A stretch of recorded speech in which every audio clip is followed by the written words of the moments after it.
Wait lang kabsat, before you scroll, let me pray victory and supernatural blessing over your life. Yung sakbay ti amin basahan tapay ti sao ni Apo Diyos. Ephesians chapter 3 verse 20.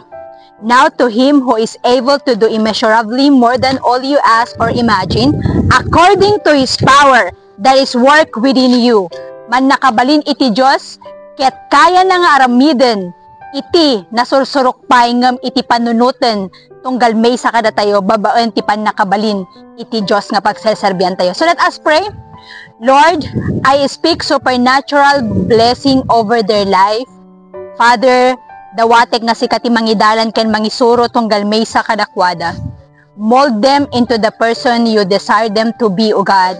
Si kaapo ti mangidalan kadakwada inaldaw-aldaw ket saan mo baybayan.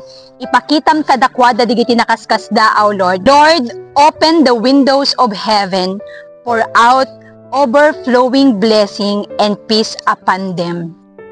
Lord, ilukat mo ti ruangan ti bendisyon iti pamilyada, ket ma-experience dati parabor mo, ti panagayat mo, ken ti bendisyon naglaplapunusan iti biag digito nga kakabsat, Lord.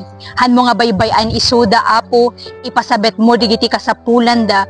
I declare victory, peace, love, ken agtultuloy nga bendisyon iti biag dito nga kabsat, Apo. Mamati ak, Lord, nga hanmunto nga baybayan isuda, ken agtultuloy met nga idalan mo isuda ken iti pamilyada, ket manipod itatta, Apo, ipakitam kadakwada digiti na indaklan ken nakaskas daaw nga aramidem iti panagbiag digitoy nga kakabsat, ket madaydayaw to itinagan mo, Apo, ket agbalinto nga testimony no kasano ka nga nagaramid ti kinaimbag iti biag the Lord.